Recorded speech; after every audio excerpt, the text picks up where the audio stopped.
Aloha. Hi, everyone. If you want to grab a seat, we are now going to start the chat part of our evening. I guess we can call it evening. So I'm Becky. I'm the executive director here at the Hawaii International Film Festival. I am so, thanks you guys. The applause should really be for you all for being here. I'm so honored to welcome you all here today. I would like to give a special thank you to iHeartRADIO for their support and letting us use this beautiful space for our talks. Yeah. I also want to just quickly thank all of our sponsors that make the Spring Showcase possible, and our board of directors, our supporters, all of our volunteers. We have over 200 volunteers, our members, and of course, my tiny, super hardworking staff. So thank you to everyone. And it's the last day, you guys. I can't believe it. The 22nd edition of the Hawaii International Film Festival Spring Showcase, presented by Halekulani. It's our last day. And then save the date, because in November, from the 7th through the 17th, we'll be here with the 39th Annual Hawaii International Film Festival Fall Festival. And then we'll be on Maui, Big Island, and Kauai after that. Okay, you guys don't want to hear me talk anymore. So I'm really excited. We're going to have a short discussion moderated by our very own Anna Page, Director of Programming, with the Director of the Farewell, Lulu Wang, who was also named one of the top 10 directors to watch by Variety Magazine. So without further ado, please welcome our special guests.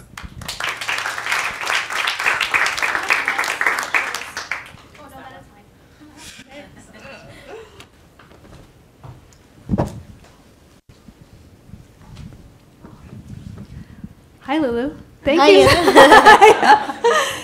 Thank you so much for coming in this weekend to be with us and to present this incredible film tonight. This film absolutely blew me away when I saw it at the Sundance Film Festival this January. It was by far my favorite film of Sundance that I saw. And it's really a fantastic story and an amazing film. I want to, introduce you a little bit to our audience today. So I wanted to start a little bit talking about yourself and how you got started in filmmaking and your career sort of trajectory, maybe pre-Farewell, and then talk a little bit about the movie itself. I hope that everyone is coming tonight to the film. Yeah? Yeah? Okay, great. Fantastic. So I read that you actually, you moved to the U.S. when you were 6, to Miami from Beijing, correct? And then you actually studied music and were a trained classical pianist, but then switched to filmmaking. So I wanted to talk a little bit about that career trajectory and what really inspired you to make that change. Yeah, I always play piano because my parents had me playing piano, like your typical good Asian kid. So I just played since I was 4, and I also wrote, as a kid all the time. My mother is a writer, but doesn't write anymore, but she wrote a lot while she was in China. So I just grew up knowing that I wanted to do something in the arts, and I think playing piano gave me a lot of discipline. But I also was not a disciplined kid. I didn't want to be alone in a room all the time, which is also the problem with writing. So it wasn't until I went to college where I was studying music and international studies and creative writing and just a number of different things that I stumbled into a film class. And in the film class, we were shooting on Super 8, and I got to work with my friend, and I thought, oh my God, this is what I want to do, because this allows me to use my skills as a musician and write, but I get to work with my friends. So, it didn't happen until my senior year of college, and by then I was graduating. And when I graduated, I was supposed to go to law school. I had gotten into law school, and I told my parents that I was turning it down. I wasn't going to go, and I wanted to, and they were horrified, of course. How did that go over? Yeah, not very well. I got like a full ride to law school, and they were pretty upset. But, you know, I also felt like I had always done what they wanted me to, which is why I played piano, and then I wanted to write, and they were like, all right, well then what's the practical thing to do as a writer?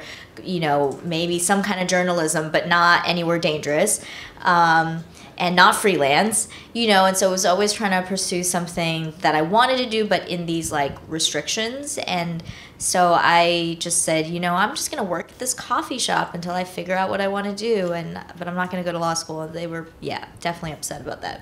And that's when you made the move to Los Angeles? Yeah, I had gotten commissioned on a couple docs, and so I went to do that. I shot a documentary in Panama, I shot a documentary in Nepal, and I was still coming back to Boston where I went to school to edit. And after that, I decided that I really wanted to go back to writing, which was my love, and to go back into narrative filmmaking. So that's when I moved to LA, and worked on a bunch of big movies. I mean, I think like everyone, how do you enter, right? How do you become a director? Exactly. Yeah. So I thought, well, I'll get a job in the industry, and then quickly learned after working on 2 big studio movies that I was never gonna make my own work that way, because I just didn't have the time. You're on set 24/7, and it's also just a different beast to see like a $200 million studio movie versus being a director that's kind of builds your own career from the ground up. So how did you make that transition to then making that time and making that choice to write, develop, and direct your own content? Well, I think I took, you know, a number of leaps, one which was obviously not going to law school. And then the second was I got fired. I was an assistant, and I was a terrible assistant, and I got fired off of Pineapple Express as an assistant to the producer. And it was probably the best thing that happened to me, because it made me realize, okay, I don't want to... I may not be able to get another job as an assistant once you get fired from a pretty high-profile producer. But 2, I realized it wasn't what I wanted to do. So I started to really, like, instead of looking for full-time jobs, like figure out how to freelance and carve out time to use my skills to make money on the side, but then really be able to focus on writing. So I was doing a lot of like corporate videos, and you know, going out and shooting them myself, editing them myself, and that was how I supported myself for many, many years. And as I was writing, and I was interning for a producer named Janet Yang one summer. I was reading scripts for her, and there was another intern in her office. And one day she said, she's from Switzerland, and she was like, oh, I really want to go to IKEA, but I don't have a car. I was like, I love IKEA. I will take you if we can have meatballs there. So on this very fortuitous trip to IKEA, she told me that she moved to LA, like left a career in marketing, moved to LA in order to become a producer, and now she was, you know, cleaning out this producer's garage and doesn't know how to become a producer. And she was like, well, do you want to start a company with me? I would finance it, and you could like direct stuff. I was like, yes. So that's kind of how it started. We started a company together so she could get a visa and stay, and then eventually we made a movie together. That was my first feature. That was Posthumous. Yes. Correct. Yeah. Yes. And so, yes, I had read somewhere that you came up with the story for Posthumous on a trip to IKEA, and I was very, very curious about that process. Did you actually come up with the story on this IKEA trip as well, or was that something else that you put together later? Well, I always had this, so we both talked about how we love screwball romantic comedies and just screwball setups from the 50s, and you know, some romantic comedies from the 90s, but mostly from like the 50s that weren't getting made anymore, that had a lot of charm and weren't sort of necessarily like romance that was trying to be edgy, just really was like a character study and had really strong female characters. And so I had pitched, maybe on that IKEA trip, but maybe it was like we started the company, but then I pitched her that idea specifically because I knew the kind of movie she wanted to make. And so yeah, so I had pitched this idea, the concept for Posthumous, and she was like, I love it, let's make it. And it started out as a very small movie. We were going to make it for like $150,000, but then it snowballed because we ended up casting these people, Jack Houston, Britt Marling, shot it in Berlin. And so luckily we were able to make it still. And yeah, I did notice, I was like, oh, Jack Houston and Britt Marling. And Britt Marling is a force to be reckoned with herself. She's a fantastic director, writer, actress as well. And I did note that you also, you shot the entire film in Berlin. What was that choice to shoot in Europe made because of your partner, the producer, was from Europe as well? Yeah, we wanted to use the backdrop as a character in the movie, and she speaks German, and because we had brought up Shanghai, Berlin, like cities that hadn't really been explored in a romantic comedy, and she didn't speak Chinese, so we ended up in Berlin. Yeah. How was shooting over there? It's so different because I haven't shot a feature in the U.S. yet. My first film I shot in Berlin and then China. And they're just all so different, like the culture they're all great in their own ways. But yeah, I just really liked spending time there. But it's very regimented also, like you have to end on time and all of that stuff. Yeah. Not so in China. Not so in China. I was going to ask you about that in a little bit. But after you, on the heels of Posthumous, you were the recipient of a number of fellowships, the Roger and Chaz Ebert Fellowship, Film Independent Project Involved Directing Fellow, and then later the Sundance Film 2 Fellowship.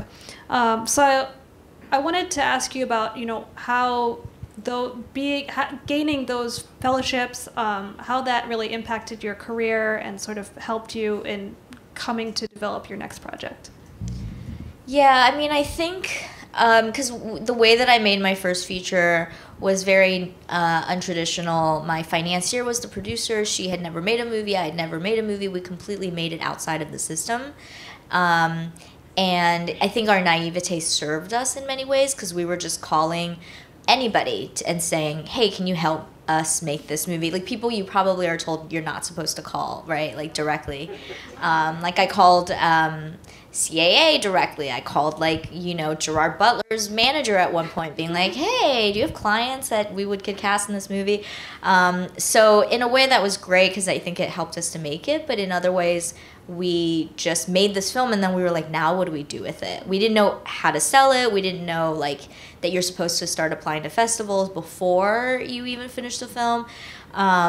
So after the film, many people were saying well, you've done a feature with these great actors. You don't need to make a short anymore and you don't really need fellowships. You should just, and I was like, well, I don't know that that's true because no one's knocking down my door to give me jobs.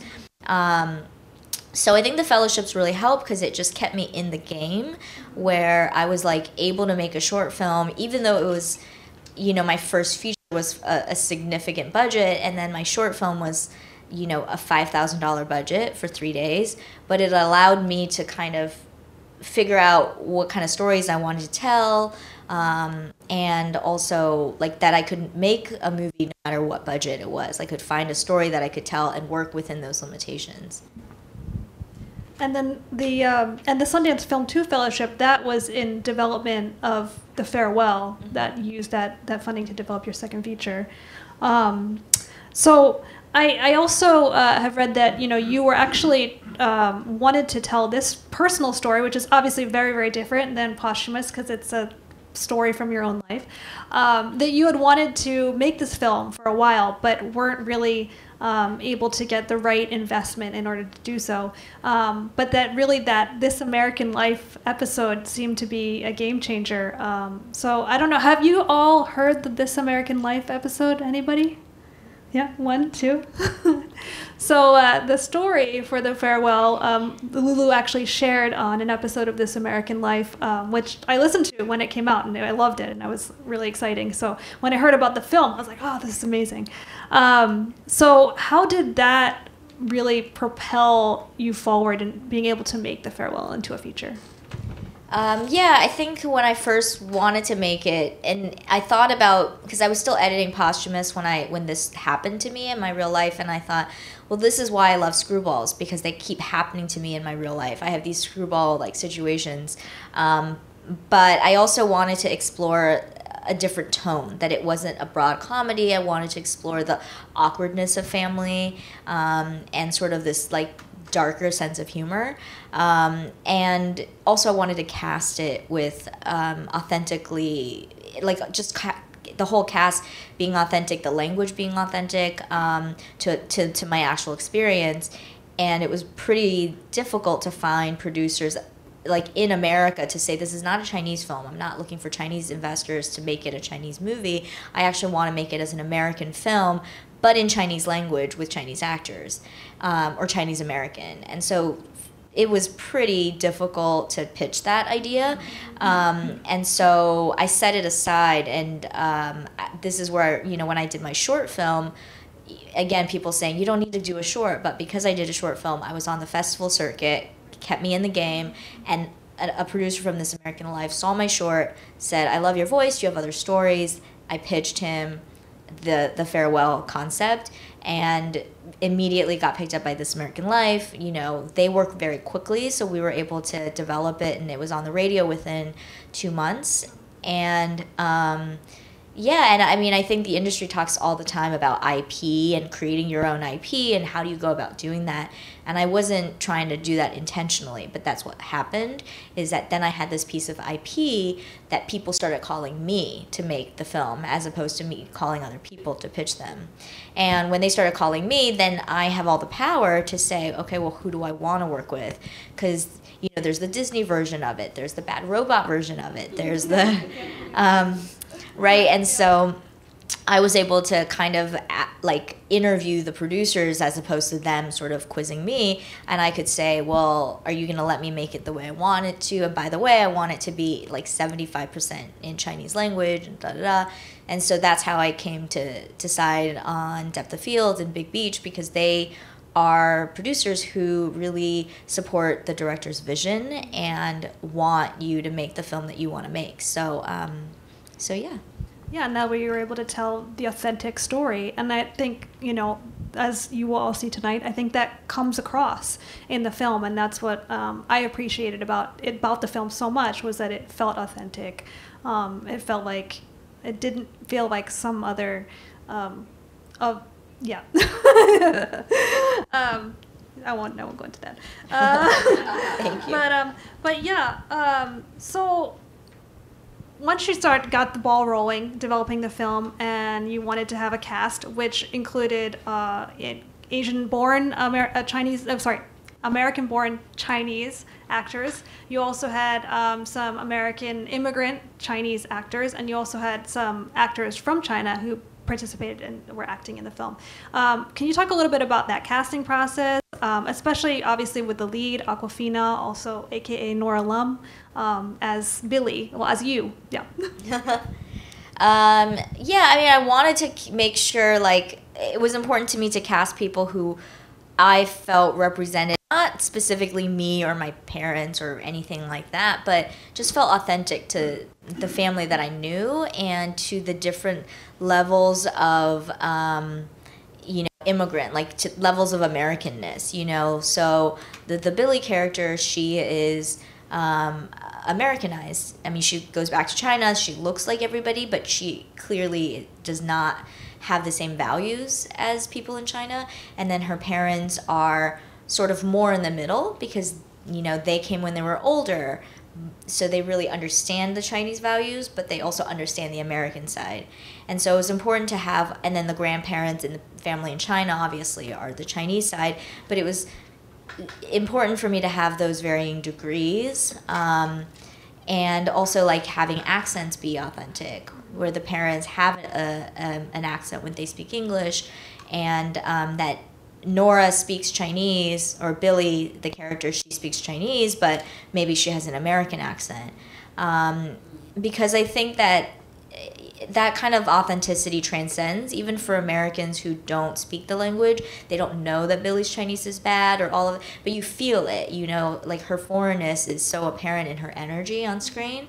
And that was the big challenge for me, was figuring out how to tell a fish out of water story with somebody who looks like people from that country. It's so much easier on a visual level to, like, if you have Scarlett Johansson in Japan, right? But what happens when you have a Chinese person who goes back to China, or Chinese American person, and it's more about the inner conflict, the inner frustration of not fitting in, and how do you know, put that interiority on screen. And how did you connect with Nora to play that role? So her manager read the script, and as she has said in many Q&As, he didn't tell her anything about it. He was just like, here, read it. And at the time, we didn't have a title. It was just called Untitled Nai Nai. Nai Nai means grandma in Chinese. And she has the Chinese grandma. Her mother was Korean, and her mother passed away when she was 4, and her father's Chinese. And so his mother raised her in New York. So she's really, really close with her paternal grandmother. And when she read the script, I think that she just felt a very deep personal connection to the story and to this idea of loss. And so we met for coffee, and she said, you know, I know I'm not the obvious choice. I haven't done drama, but like, I just want you to please consider me because how much this means to me. So she sent in a self-tape, and her self-tape was so good. It was like, she wasn't acting. There was no, and she is not, you know, trained as an actor. So, but I felt like there was a realness, like a rawness that I knew that I could work with that. And she immediately also felt like she had such a great sense of comedic timing that even though in the movie it's not a broad comedy, but just having that sensibility really, you know, makes you laugh with just like one glance of her eye or like these little tiny movements. Yeah. Yeah, she's absolutely fantastic. For somebody without a background in acting and without being a seasoned actor, she really showcased her abilities as a dramatic actress and not just a comedian. Although, yes, you're right, the comic timing is on point.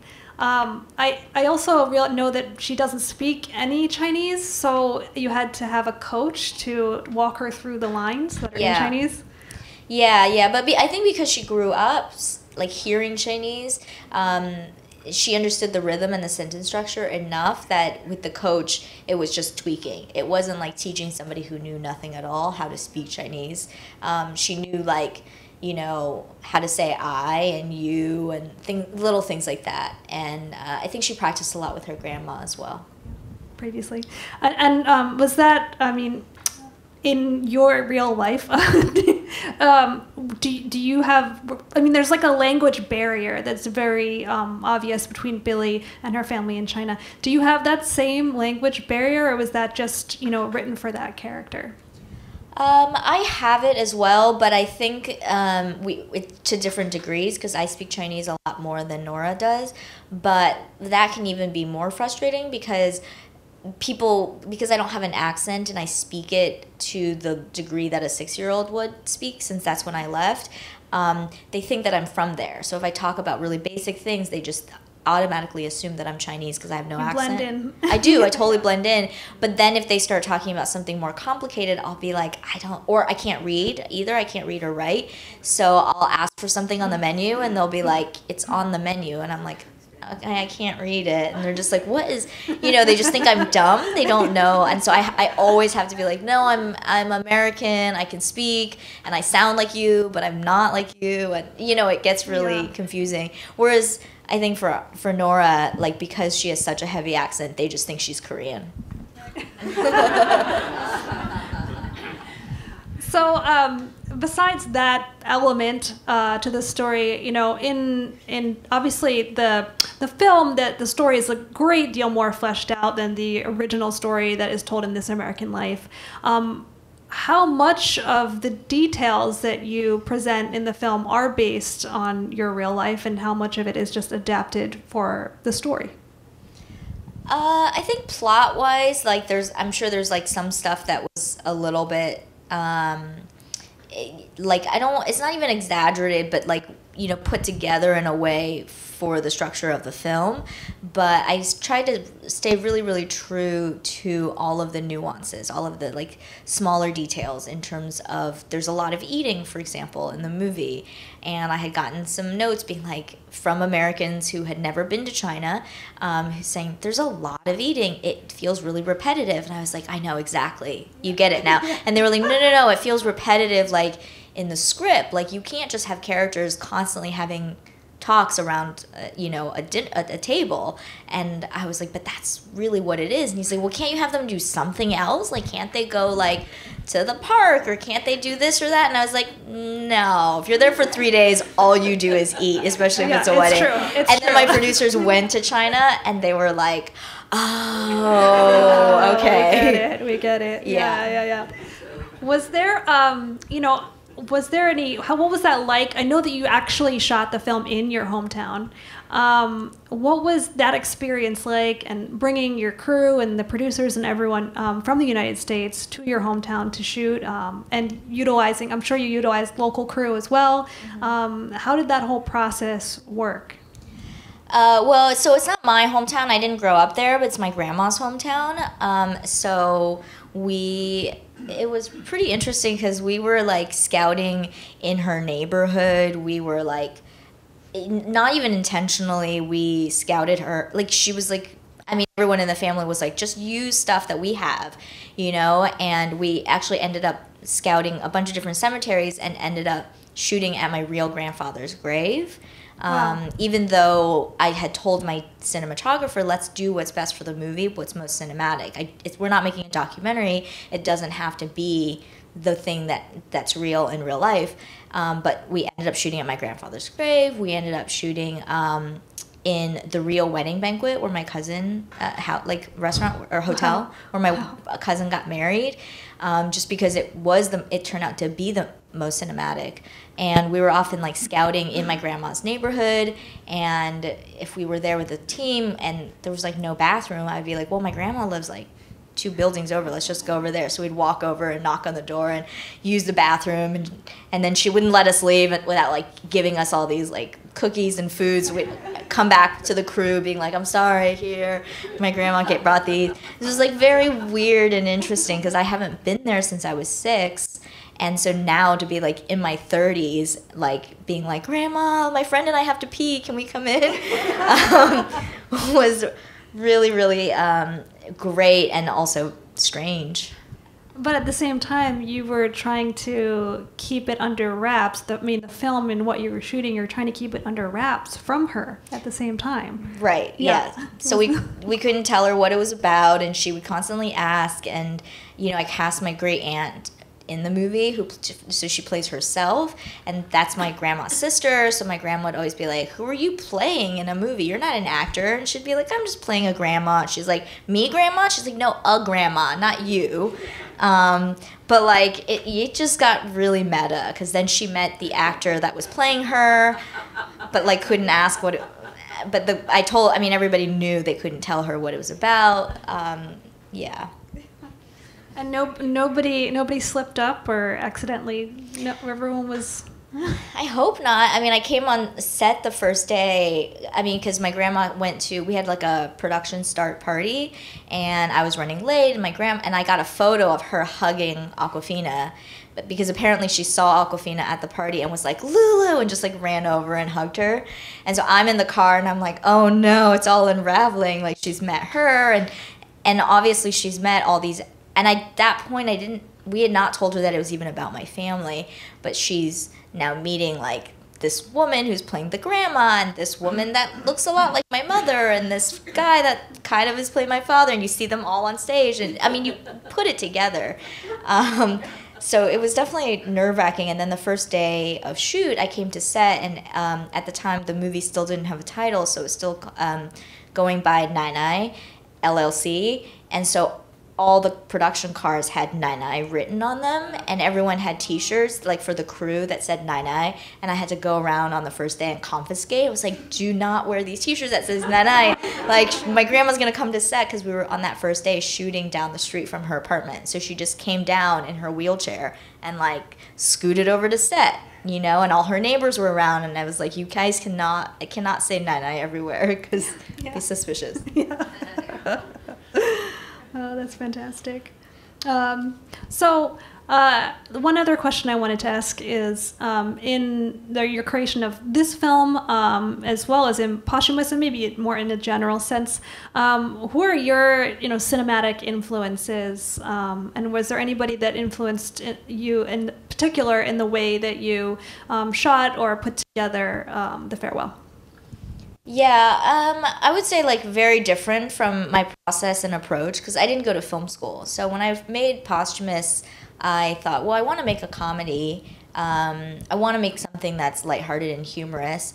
But I didn't, but I had seen a lot of like films in the romantic comedy genre, and I think I sort of approached it more from like a genre perspective. Whereas with this film, I wanted to kind of I think I decided that I didn't want to do what had already been done before. I didn't, on this film, like want to approach it as one specific genre because I feel like everyone's always saying, is the film a comedy? Is it a drama? And I sort of, going through the experience myself, was like, well, life doesn't work that way. Me finding out that my grandma was sick, very dramatic. Me going over there and my cousin being forced to get married and, him crying, very funny. And it was all of these moments juxtaposed next to each other, and I think was looking at how could I do comedy in a different way. And so I've always loved Mike Leigh, and Ruben Östlund is somebody that I love, and just a lot of Scandinavian filmmakers in general. And I do think that and I love like Russian literature, and we're shooting this movie up in northern China. And there's some similarities in the sense that like they're people that are in very, very cold weather, and so it can be very brutal, but often it's the laughter and the joy that gets them through the pain. And so so those were the types of filmmakers that I look to. Like Force Majeure is one of my favorite movies because it's able to explore like a very serious subject in a very funny way. Yeah, definitely. It's a fantastic film. Yeah.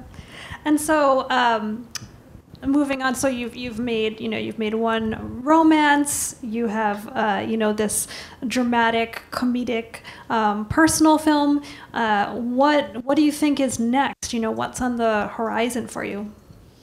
Well, I'm working on a feature now that I want to do next, and it's a very grounded sci-fi, but I think for me, as a general, like I don't like getting boxed in by genre. I think that I always want to approach storytelling with, as like to surprise myself as much as the audience, and trying to find tones that are unique and different. And so I wanted to do a grounded sci-fi because it allows me to play in a world that's like sort of limitless in many ways. There's it's like a VR world, but at the end of the day, what's the core? And I think that it's similar to The Farewell, where there's a higher conceit. There's like something that's kind of broad and like a big concept, but really you can have that big concept be the box that the film is in, but in the approach and the process, it's actually about exploring these nuances.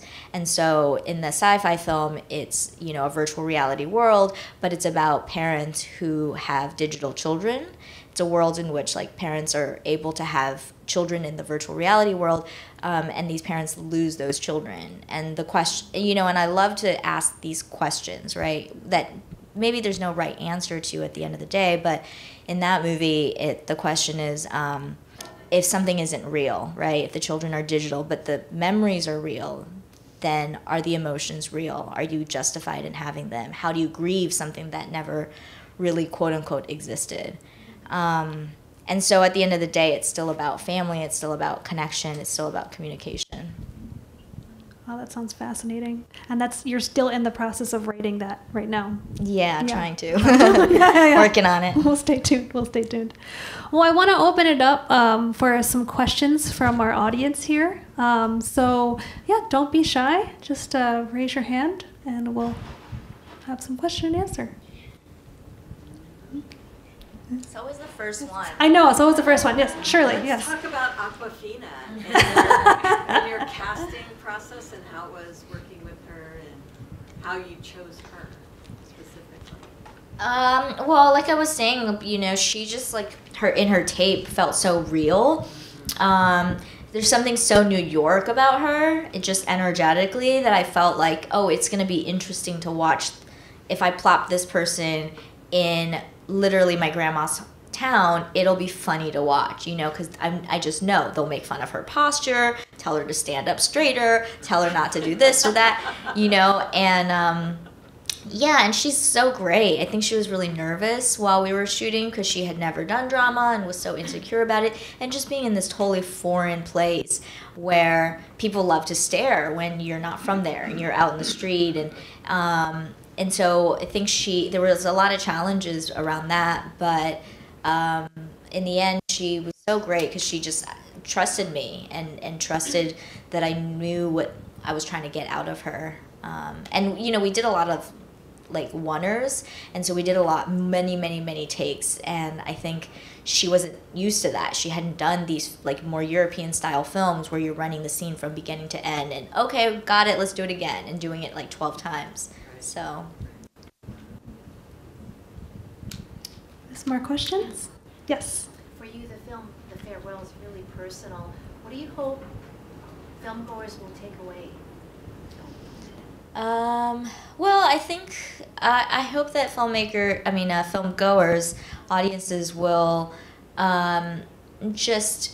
I don't think it's a film that is trying to give an answer. It's more of a film that raises some questions, and I just hope that audiences will walk out of it asking more questions than, you know, rather than trying to figure out the answer for themselves. I don't think there is an answer, and so often in our world now, everybody has to be right, and that's the focus. And I hope that people watching the film will say, okay, it's not about right or wrong, it's about if you open your mind to other people, other cultures. It's not even just East versus West. It can literally just be somebody in your own family where you disagree with that person's viewpoint, but how do you disagree but still love them with grace? And I hope that's something that people can just open their hearts more to.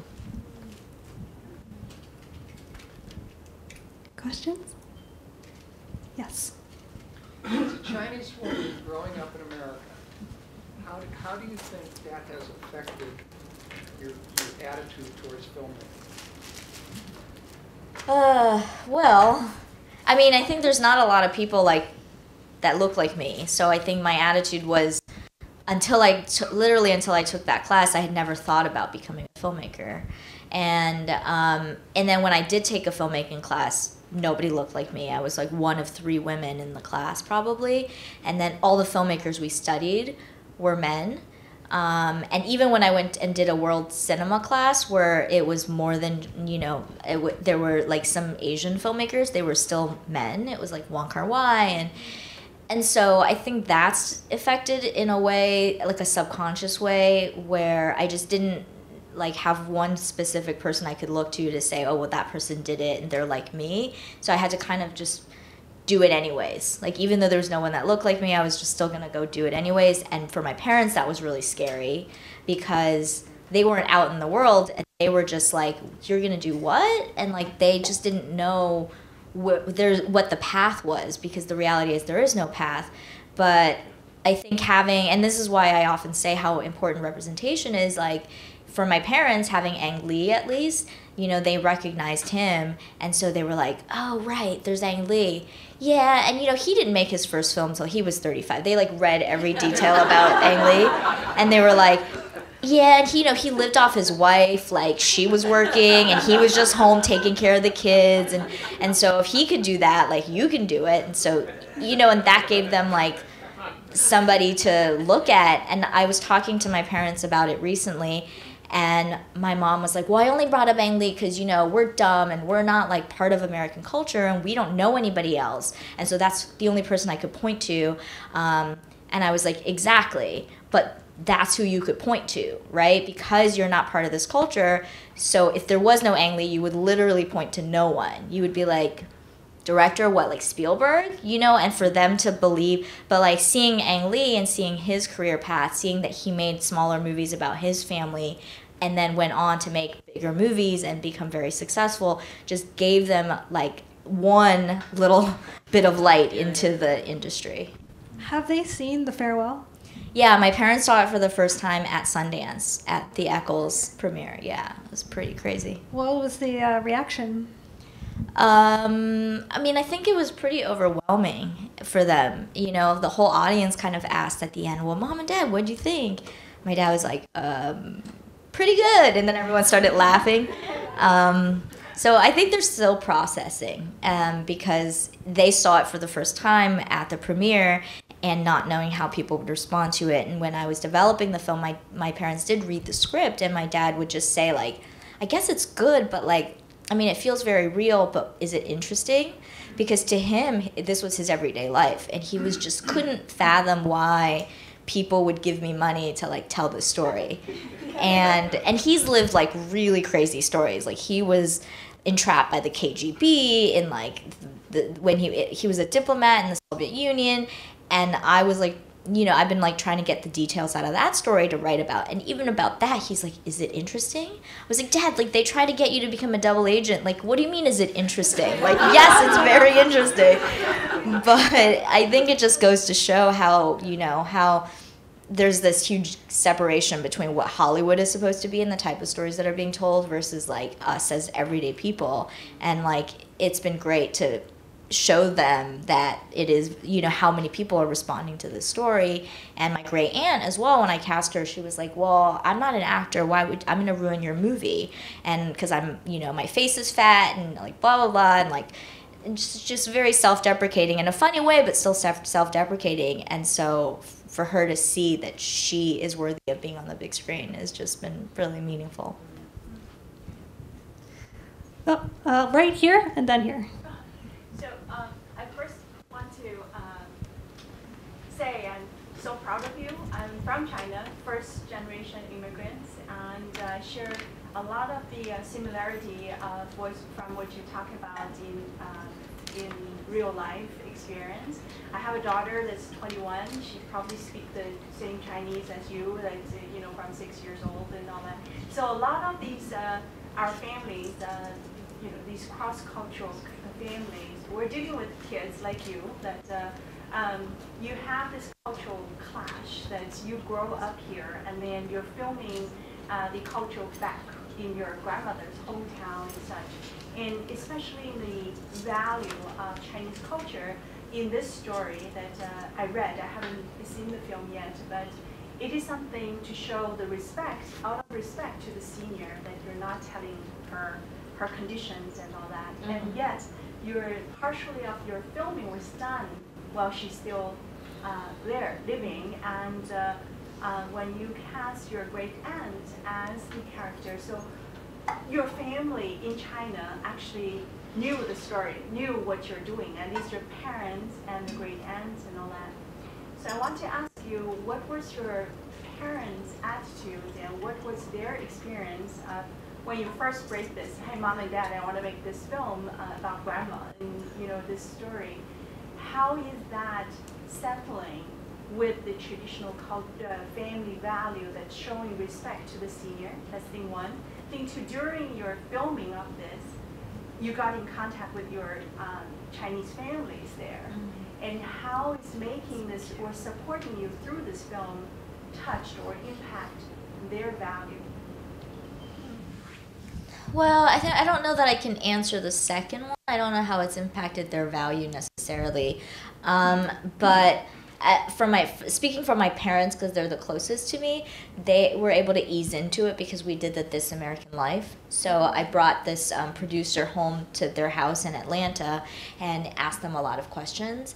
And in a way, doing that story helped me to understand the situation. A lot of I had a lot of questions that I never had answered because when you go back for this wedding, everybody's busy. There's not like a chance to sit down and be like, why is it that we do this? And are we sure that it's right? And you just kind of get caught up in all of it. And So I was able to ask my mom and ask my dad and ask my great aunt a lot of these questions.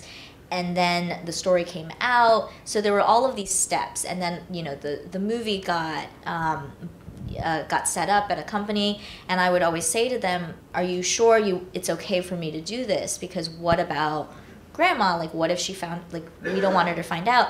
And it's funny because at every step they would just say, like, well, you know, who's going to even watch this movie? Maybe it'll never get made. Like, let's just go along. Like, you're getting paid, right? They're paying you to write it? Okay.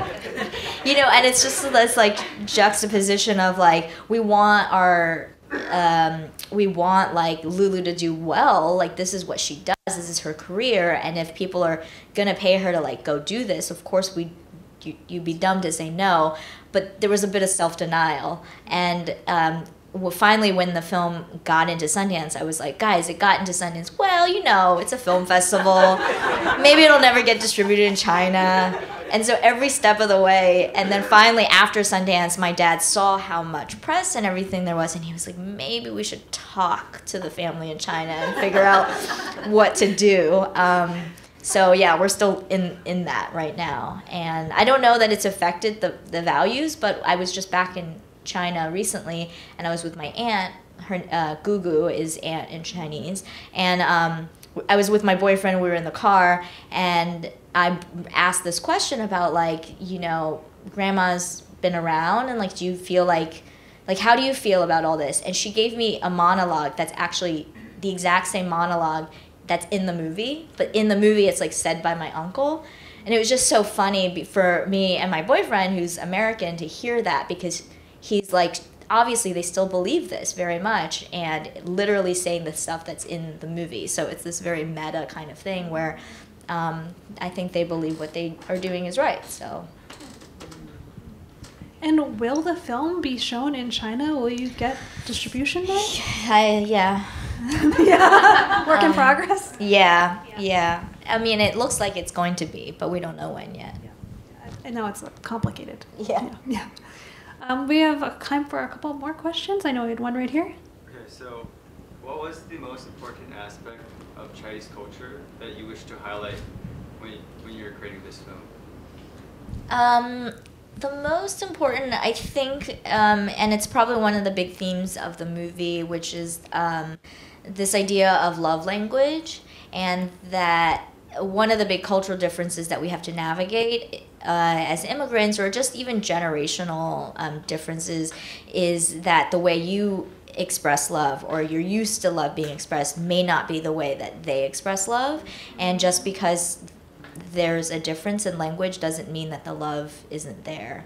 And, you know, trying to figure that out, because when you don't recognize that, like, eat, and, like, put your hat on, and that kind of thing is actually saying I love you, because they don't say I love you, I think is a lesson that from a lot of people that I talk to who are immigrants have had to learn. And we had one more question over here. Didn't I see? This side? No? Oh, okay, Shirley. And So, post Sundance, are people throwing scripts at you, or doors flinging open and saying, we want to fund your next film, or what's happening?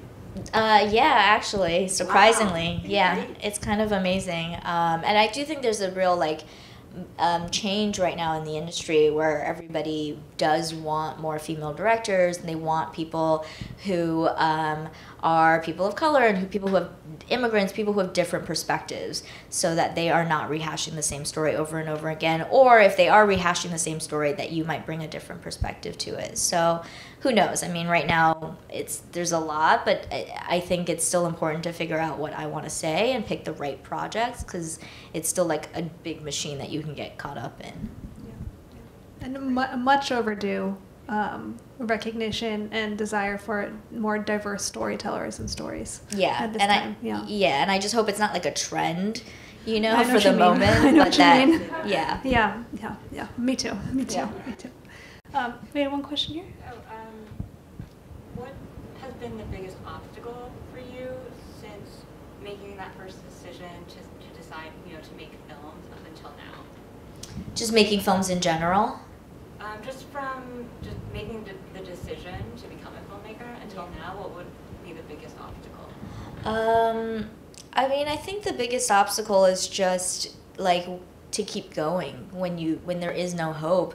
I mean, I think some other people have said this, but the hardest period of my career was actually after my first feature and not before, because before you're like, I just felt like, well, I'm gonna do it, I'm gonna get to that point, and you're just fighting, and then I made my first feature and it didn't go or as far as I wanted to. It didn't set my career. Nobody was knocking down my door, giving me any of these opportunities.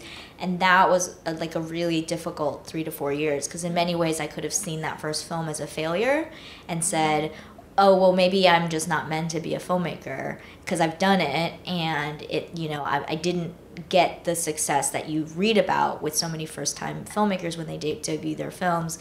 And in a way, I had almost set myself up for like, oh, I'm gonna make my first feature and then I'll be set. Then I'll have a career and everything will come to me, and I don't have to do this like freelance work anymore. And I think having that mentality and then coming back into like your same apartment and like your same like car and not having health insurance and being like, okay, we're back here again after I just went on this like 4-year journey. I don't know if I can do this again. Because also before you make your first film, you don't know what's involved and how difficult it really is. Once you've done it, you're just like, oh my God, I just ran a marathon and you're telling me I went nowhere. And so I think it was really difficult for me to see that actually I had gone somewhere, but it wasn't obvious, you know, from the outside. And also to kind of like humble yourself and, okay, I'll make a short film. I'll do this program. I'll take this diversity program. I'll do anything that anyone offers me. And yeah, so I think that was the hard part, to be able to like go back to square one in my mind and just say, I'm going to do it again. Is there, I mean, obviously the experience now, post the farewell premiere, is very, very different from that experience in 2014. But do you have any sort of like trepidation about that? Getting to, I don't know, like being afraid that maybe you're just not actually going to pan out? Or are you still like, is this real? You know, is this that kind of thing? Yeah, I think I have a sense like, is this real? But I feel so much more grounded, because I think in 2014, after my first film, I thought, well, oh God, I can't do it again. So many people talk about this, you know, the slump with the second feature. And in a way, because I've done it again, now I go, okay, well, I can always do it. You know, in a way, like I know that I can go back to square one again, and I'll find a way to make another film because I've done it now again. And it wasn't just like some lucky thing with my first feature that somebody decided to give me money and I was like able to make a film. But, you know, I'll always find an avenue to do it. And even if it does mean going and making another $5,000 short. And I think there's a lot of power in that, to be able to say no to the Marvel movie, because I don't necessarily feel, not that I don't want to do Marvel movies, but to say like, I want to build slowly. Like I want to find my voice and I want to tell stories on my own terms, and I don't want to go into a studio system being treated like an independent filmmaker where like they're doing you a favor. And I find I've heard that from a lot of independent filmmakers where, you know, well, like at studios, there's one thing called diversity for cheap, where they're like, oh, we need diversity, and so let's just get this person. We're able to like pay them less than we would pay someone normally who has more experience, and we have more control over this person as well because they haven't done a lot. And so for me, I think, one, I wouldn't have made The Farewell the way I did if I didn't make Posthumous, where I didn't learn the lessons I learned and have the confidence to find my own voice. And then 2 is that now I'm able to say no to a lot of stuff and not sort of be seduced by the size of it all, and say it's more important for me to maintain control and power and my voice in whatever I do, because that's the only way I can make something good. And the more good things I make, then the more hopefully people want to work with me on my terms rather than on their terms. I think that's the best place to be. Yeah, yeah. Do we have maybe one last question before we go? Anybody? Okay, yep, right here in the back. How is Grandma, and has she seen the film? Oh no, she has not seen the film. She's not doing great, to be honest. Like, she's in the hospital right now, so we don't know. But she's such a fighter. Every time we're like, oh no, this is the end, and then she's fine. So it's just this constant like kind of roller coaster of emotions. But she's not seen the film, and I don't know if we're gonna show her. Yeah, it's a question. Well, before we go, can you tell us, I mean, obviously, hopefully everybody is going to come to the screening tonight at 7:30. But for folks that aren't able to join us today, can you tell us what the distribution plan is for The Farewell and where everyone can see it? It's coming out July 12th. A24 is releasing it. So I think New York, LA first, and then it'll go to other cities. But yeah, it's going to be out this summer in theaters. So please check it out. Well, thank you so much for being with us today, Thank Lulu. you for having me. Thank you all.